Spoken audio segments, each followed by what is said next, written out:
Hi, I'm Palma Lindsay from K Fundamentals, and I'm here today to talk about learning around the house without driving your parents crazy for all those kids who are trying out online learning from home.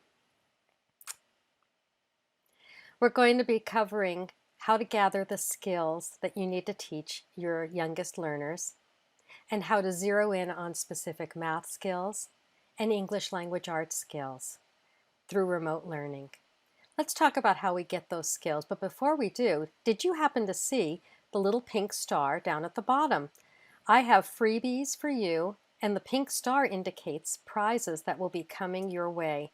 Anything with a pink star, I will be giving away a digital copy of to some lucky winners who leave a comment. So leave a comment about the items that you like, and you'll be added to a number randomizer. And next week, I will be announcing on my Facebook page, K Fundamentals Facebook page, the link will be at the end, who the winners are. But in the meantime, you can also take some screenshots of any of the URLs I'll be giving you for freebies. So let's talk about these skills. If you've already met with your students and you know the skills that you're going to have to be teaching, then you're already ahead of the game. If you don't already know these skills, then you'll probably want to get a handle on it. One of the ways that I used to get a handle on skills, especially if I had anybody that might have been at home, maybe they were doing distance learning because of an illness, is I would go ahead and just do screen sharing with a platform like Zoom and use a platform like ESGI to test my students and see where they were. But if you get a chance to meet with your students at school too, that's one more way that you could do that. Before the pandemic, we used to send home loose parts for our students because we had students that didn't have things like scissors and glue at home, but they also didn't have things like pipe cleaners and pony beads and Play-Doh. One of the really important things that I thought they should have at home is a model of their name. So on a cardboard lined nameplate, I would write each child's name in pencil, and each child got one nameplate with their name on it. And I'll show you later what we did with that. And to see the very last thing on our list, custom skill cards. That was something that I sent home for each child depending on the testing that I had done with them.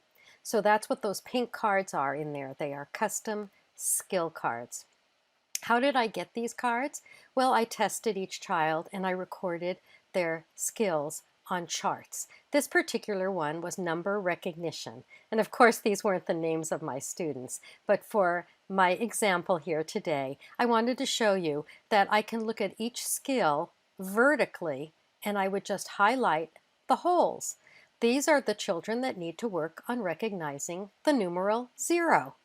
But then horizontally, I could check on the children who needed the most amount of RTI. They had the least amount of skills. Who had the most amount of skills and was ready for some enrichment? I could click on those children also, going horizontally. And I say click because I was so used to using ESGI, and with just one click I was able to get all of this information from the bar graphs. So if you haven't started your free trial with ESGI yet, I don't know what you're waiting for, because you don't need a credit card to get started, and you get the bar graphs that show you each set of skills that you tested. This one, for instance, was uppercase letters. Who doesn't know the uppercase letter N? Just click on the gray part of the bar graph and it gives you a list of the children who don't know that letter. And then you can just specifically give them the practice pages or the activities to work on that particular skill. Now the skills also come up as flashcards, and I do not like flashcards. I raised 3 children in my home without any flashcards because I didn't think that life should be flash and tell me what that skill is. Instead, though, I used them as skill cards. It was a stack of little pieces of paper that had skills that they needed to know and needed to learn and had not mastered yet. And then when they do master the skills, I would roll up some tape on the back of them, and you can wear that around as a brag tag. Ooh, I know the sight word with now, or I know the formation for the letter S. What I love about the flashcards or skill cards that ESGI produces is that it gives you the child's name, the date they were tested, and what the skill is. Do you see the skill cards down here next to the Ziploc bag? There's the capital letter I. Is it the sight word I? Recognizing the letter I? Or is it the sound of I? Short sound, long sound? It will tell you, and that one in particular was the sight word I. So we kept all of those skill cards in a bag, and whenever we had tutors come in to work with children for 5 or 10 minutes, they did fun activities, not worksheets, but maybe they made those letters out of wiki sticks or wrote those letters with water on the playground, or maybe made the numbers out of Play-Doh. We got rid of flashcards and we got into skill cards. What can parents be doing at home with skill cards? When you send home individualized skill cards for each of your students, they will know that these are the skills their child needs to work on. Maybe they could tape 3 to 5 of them on the bedroom door. Every time they pass that door, they should slap that skill card, slap that number, slap that letter sound and tell me what it is, or slap that sight word. Maybe you can put a few of them in a Ziploc bag and take them in the car. Did you get a skill card that said you needed to practice the sound for the letter M? Let's look for things outside the car that start with I see McDonald's. Do you see Mom driving that car? Maybe you could put 2 skill cards back to back in a Ziploc bag. What happens if you put air in the bag before you seal it? You can float them in the bathtub and play sink those letters, sink those numbers, sink those sight words. Take the air out, zip it back up, and if the bag is wet, it will stick to the tile, the Formica, or whatever you have around your tub.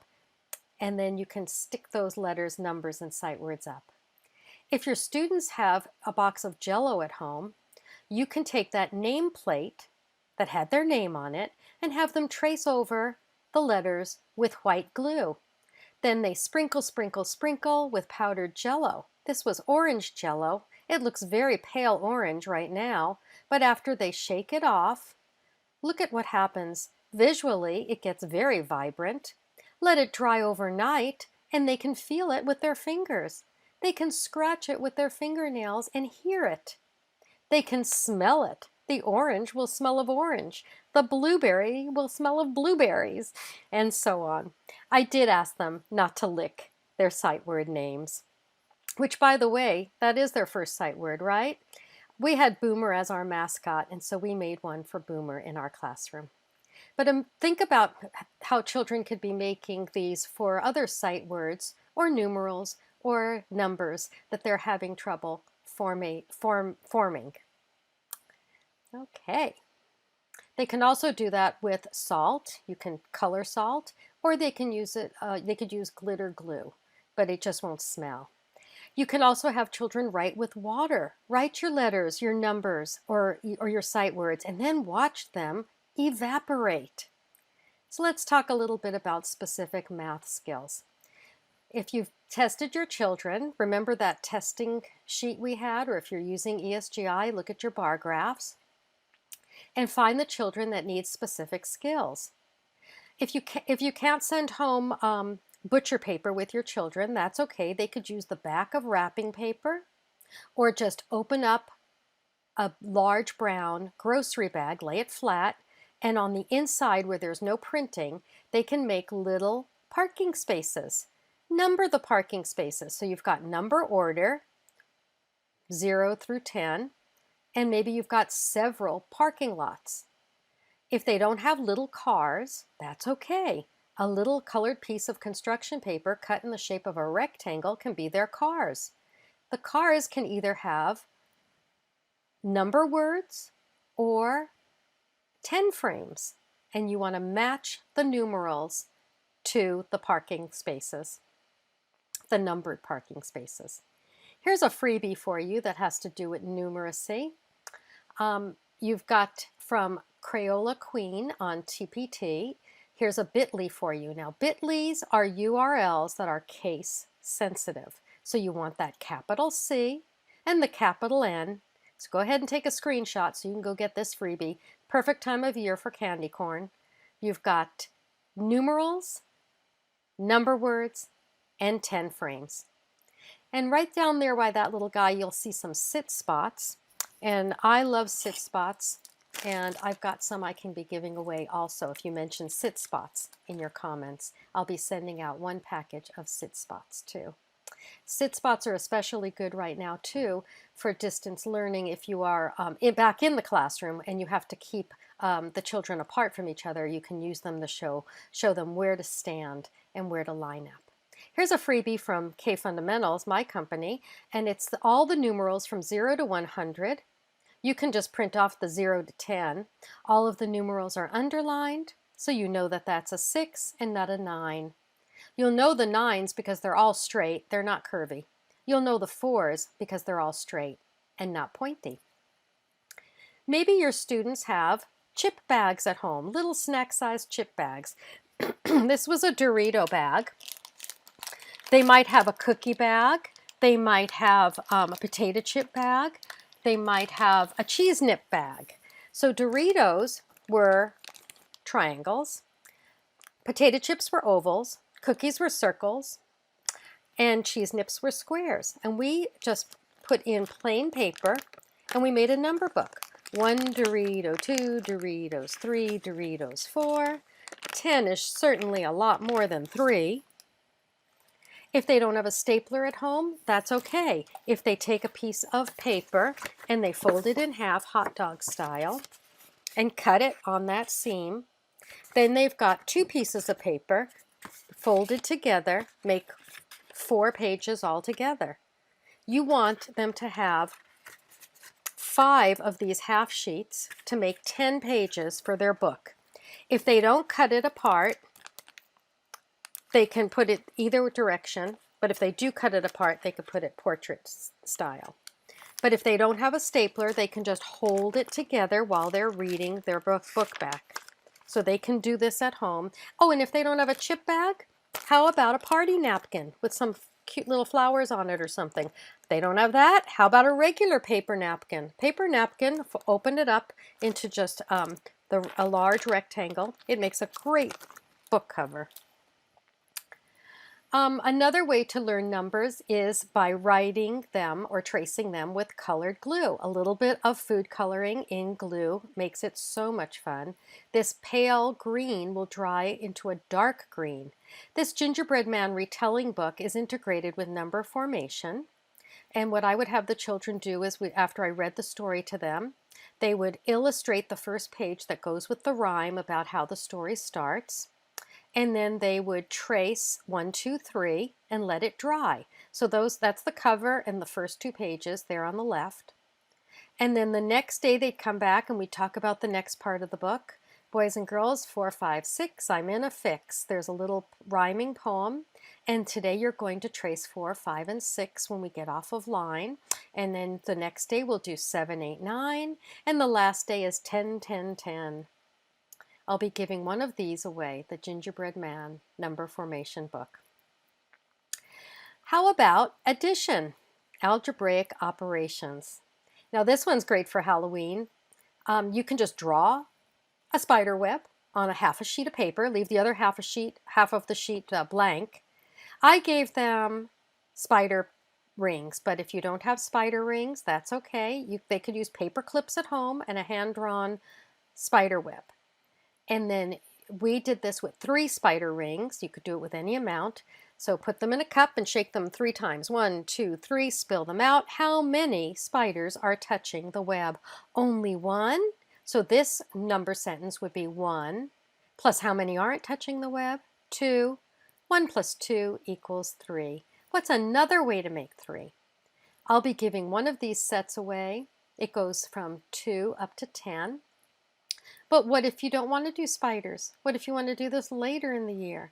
Maybe for Valentine's Day. You don't need spiders. You can draw a heart, cut it down the middle, and give them any kind of counters. Paper clips, these are little erasers, and they're the same on both sides. So we decided we would count the ones on the left first, and then the ones on the right. So this one's 4 plus 2 equals 6. And those little containers were just what I had for a small group of 5 students. They each had a container with 6 hearts in it. If they don't know the difference between left and right, like which one do I count first, you could just put a dot in the left half of the heart. And it doesn't have to be a heart. It could be a circle. And I gave them little plastic pieces that looked like pieces of ice. And we did that in the winter. And I cut that, I drew a line down the center of the circle, and they counted the left side first. If they don't know the left side, just put a little happy face in there. And you don't even have to draw a shape. You can just draw a line down the middle of a piece of paper and then put a happy face on one side. But I do like to use two-sided quiet counters. If you don't have quiet counters, make your own with fun foam. I just used 2 colors of fun foam that you get at craft stores like Joann's and Michael's, and white glue. I made trapezoids. I glued them together. I put 5 in each little container, the Hello Kitty container, and the children spilled them out, and we decided we would count the pink ones first. So when we spilled these out, we had 3 pinks plus 2 yellows. I also had Elmo containers, and this one has little counters in it that had tiny little faces, bunny faces. And if it landed with the bunny face showing up, we counted those first, and how many with the bunny face showing down. This one made noise. They weren't quiet counters. Each child got 3. So you have them shake it 3 times. 1, 2, 3. That also drives home how much 3 is. And when they spill them out, we want them to instantly recognize or subitize an amount.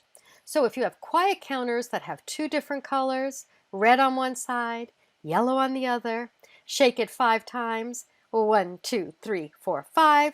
Open it up, spill them out. Or if it's a paper cup, they just put their hand on top, spill them out. We're going to count the red ones first. So with a red crayon, you count 3 red ones. You color in 3 of the circles in the first rectangle and write a 3. You can write it with your red crayon. Then color 2 circles yellow and write that 2 with your yellow crayon. And then with anything at all, you're going to write your 5. Every rectangle is going to end with 5. I'll be giving one of these away. This set goes from 2 to 10. Circle math. You can make your own. You can make circles, rectangles, and little lines, pluses and equal signs. You can make your own set. That's fine with me. Another way to subitize is with rec and recs. And how do you make a rec and rec at home? Well, if you send them home with some fun foam, a pipe cleaner, and 5 white pony beads and 5 red pony beads, they can make a rec and rec at home, and then they will instantly recognize or subitize an amount. I asked this child to show me 2. So when you always start with white beads on the right, you can remember that because it rhymes, white, right. And then if you want to just move over 2 beads, they're to grab both of them at the same time and slide them over. Then back to beginning position, all beads to the right. Can you show me 6? This time they'll have to grab all 5 reds and 1 of the whites and move them over to the side. How about seasonal rec and recs? Pumpkins for fall, snowflakes for winter, flowers for spring. And add another row. Do you see the one on the pumpkins? Both rows, the first one is all the way to the left, that's a group of 10, and then 9 from the other row. That must be 19. If you've got paper bowls or styrofoam bowls that you can cut a little cave opening out of, we use teddy bear counters, but if they're at home, they can just use paper clips or scraps of paper or little tiny pieces of paper wadded up and make tiny little bears out of by just little balls or snowballs. And if they have 5 of them, then you have everybody pick an amount. It could be 1, 2, 3, 4, or 5 to put inside their cave. And then they should show you how many they didn't put in their cave. Okay, so I put several in the cave, but I didn't put these in the cave, and I show them on my Zoom screen or on my Google Meetup screen. Mrs. Lindsay, I still have 2 that are not in my cave. So Mrs. Lindsay gets to guess how many are in the cave.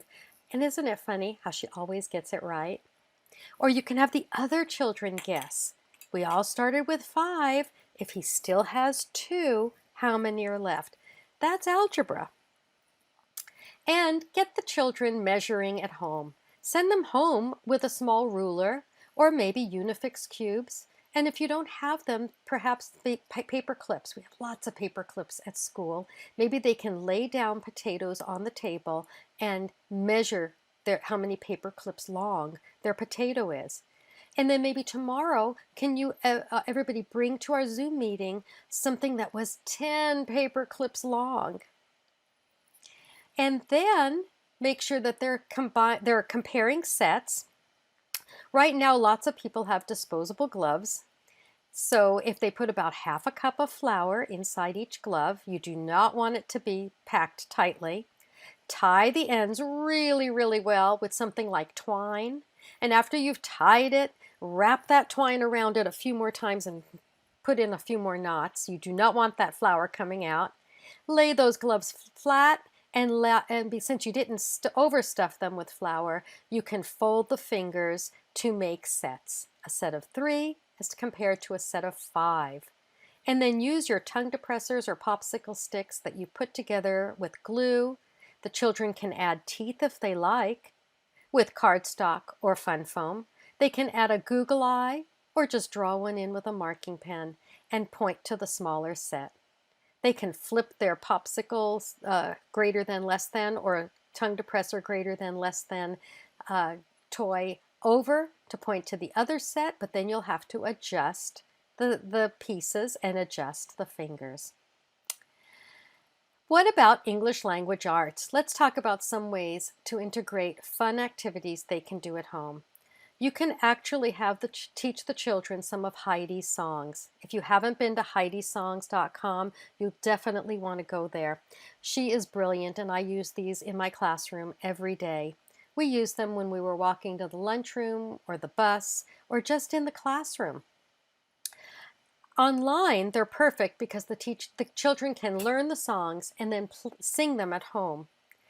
Do you know some of Heidi's songs already? Do you know the one about the word to? T-O?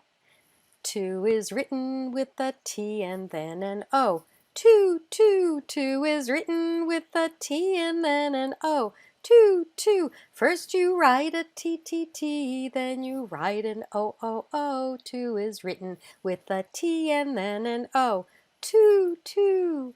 They'll be singing and having fun even when they're offline.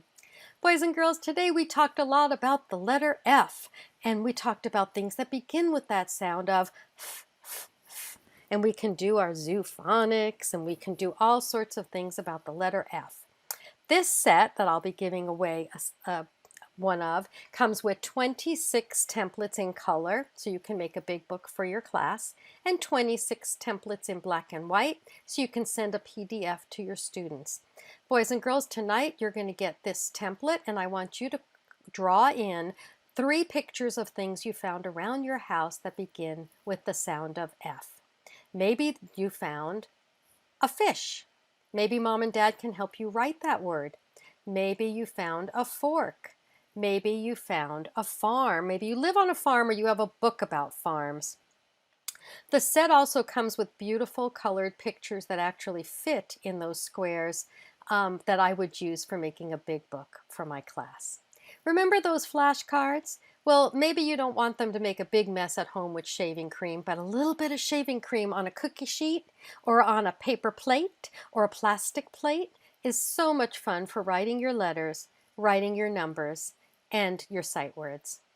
And then in your Zoom meeting or your online meeting with your class, you can talk about the different sight words, and they can use the word in a sentence, in context. And you can underline the word and then sign their name for them next to the sentence they wrote. Now, if you are sending home individualized cards that have the sight words that each child needs to work on, you might want to send home one of my free pocket lockets. Is it a pocket watch or is it a locket? So both of these have the sight word on the front and inside. But if the clock is on the outside, it's a pocket watch, and they love to put that in their pocket and let the yarn pretend chain hang out the side. If it's a locket, well, lockets have treasures inside, and this treasure is the sight word. And by cutting the letters apart and gluing them on and placing them so that the Y hangs down, it helps them understand the configuration of the sight words. This bit.ly for the free Pock Lock, you get 2 pocket lockets for free, and feel free to trace the pattern and make your own. I do have other sets with Dolch words and other sets of words that you can purchase, but you can copy this one if you like. Now, in my classroom, I made a hopscotch court with sight words and frequently used words, but instead of making a hopscotch court out of construction paper, parents can make one using those skill cards out of chalk on their patio, so that when they're playing hopscotch, they are not just looking at numbers or letters, but they can be looking at sight words. Did you see the paint stick in the top picture with a strip of magnet along it? It's one of those sticky back magnets. They can use magnetic letters, or you can use magnetic letters on a cookie sheet. Another idea from Heidi's blog, from Heidi Songs, is to take solid colored spoons, and then with a permanent marker, you're going to write things like AT, leaving a space at the beginning, or IN, leaving a space at the beginning. Then on the clear spoons, you'll have letters like H or B or C, and you can see if you can make words out of them. So hat, change it to a B, becomes bat. Change it again, and you've got cat, fat, mat, and so on. What about creating CVC words that may or may not rhyme by manipulating the different letters? This was done with 3 pieces of cardstock and a strip of elastic. Now, if you take the cardstock and laminate it before you send it home, that's the best way to do this. But if you don't have a laminator, or if the parents don't have lamination available to them, wide packing tape over the cardstock will make a surface that will work like a dry erase board. Or you can cut up, or the parents could cut up, plastic disposable plates into squares. And the trick is to use just 1 staple, not 2, for each square. And what you want to do is to have everybody meet with you online, and they all write the same CVC word. So perhaps it's the word 10. Then they pull on the elastic, stretch it out, and let's make each sound. T, eh, n. Now slowly bring them in so we could blend it. 10. Now if you make your elastic a little bit longer, their little fingers can hold on to a little knot you can tie at the end of each piece of elastic so it doesn't slip out of their hands. Now what if we have the word 10 and we want to change the beginning letter to M? What will we make? Let's erase the T. Did you write an M? M, E, N, man. What about the medial vowel? What if we change the E to A? A, N, man. Or the final N, change it to a T, and you get mat. They love these, and having toys like this to play with at home is so much more valuable than so many of the other things that they're playing with. Oh, and speaking of games, did you know that ESGI will customize bingo games for you with numbers, letters to recognize, or letter sounds, or sight words, and you can get them in a set of 4 so the family can play bingo together. They would love that. Do you know the story The Mitten and the story The Hat, where you keep gathering items? Well, there's a wonderful, fairly new book called Harriet Can Carry It by Kirk J. Mueller. It's from Starbright Publications, and there's a bit.ly there for a freebie that not only goes with this book, but there are freebies in there that go with other familiar stories like The 3 Bears and The Gingerbread Man. But with this bit.ly, you will also get the pieces to go with this story. Now, some of the pieces aren't in the story, so there's a sorting activity. The children can be coloring these and cutting them apart, at home when they're not online with you. And then the bit.ly also gives you the kangaroo, Harriet, and her little son Joey, and you can either put the pieces down in front of her, you can make a pouch for her out of the bottom of a lunch bag, you can make a beach bag for her like the one on the right, and then put all the parts for the story in the beach bag as you retell the story and practice your comprehension skills. I love stories that have patterns, and I made a really colorful, Very Hungry Caterpillar book that I do have, well, I'll be giving away, and I do have on TPT. But I only use the colorful one to make a big book for the class. I use the black and white version, which it comes with, to let the children cut out the circle in the center, make a sock puppet, and retell the story.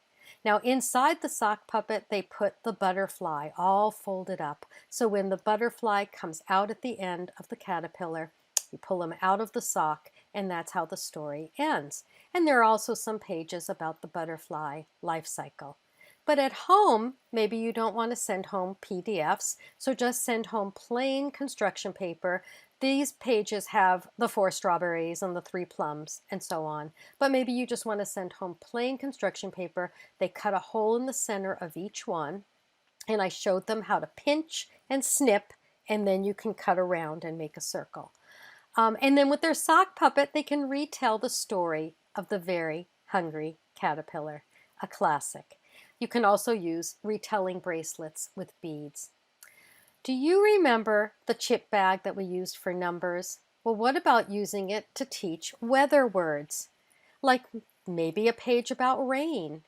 What clothes would you wear in the rain? What else would you use in the rain? Maybe an umbrella. Make a page about snowy weather. What clothes would you wear in snowy weather? What else would you use in snowy weather? Maybe a sled. What would you use in weather that was windy? Hail? Hot, sunny weather? Maybe you want to make a book that goes with literature, the literature words that you find, like what is a tuffet? Well, I'll show you what a tuffet is, and we'll draw one and we'll label it in our book. Remember the 3 bears? They lived in a cottage. Let's make a picture of a cottage. On another page, maybe you'll make an apartment, the one that Corduroy lived in. How is that different than the cottage? And try to integrate science or social studies whenever you can. Maybe if the children have, they can be collecting those, any kind of clamshell, from barbecued chicken to large packs of strawberries. And then you can plant in them. If they water their seeds and seal it up, it should, when the container cools, the moisture should condensate and precipitate, and you have a water cycle. Here's another water cycle idea, from Play-Doh to Play-Toh, which is a wonderful blog I'm sure you'll want to go to. Great ideas for things to do at home. And if you draw the sunshine and a cloud on a Ziploc bag and tape it to a window where it might get cold at night, putting a little bit of food coloring in the water helps you to see the water. When it condenses and forms on the inside of the bag, it will then eventually become heavy enough, the drops should come heavy enough to slide down, and as if it was rain, and go back down into the bottom of the bag. I hope that you got some fun ideas and took lots of screenshots, maybe even left some comments so you can be a winner. We covered how you would gather the skills to teach to your children online, some math ideas and English language arts ideas. I hope I gave you lots of freebies, and I hope that you enjoy the giveaways I'll be giving away. All of the prize winners will be announced on K Fundamental's Facebook page within a week, so just check back each day for a week and see if you're a winner. I'll also post it on my blog, which is listed at the bottom, kfundamentals.blogspot.com. And that's the fastest way, if you have any questions, to reach me. Just leave a comment on any blog post, and through push notifications, it will go directly to my phone. So thank you all for joining me today, and a big thank you to ESGI for providing this entire conference free for you. Thank you, ESGI. Bye-bye.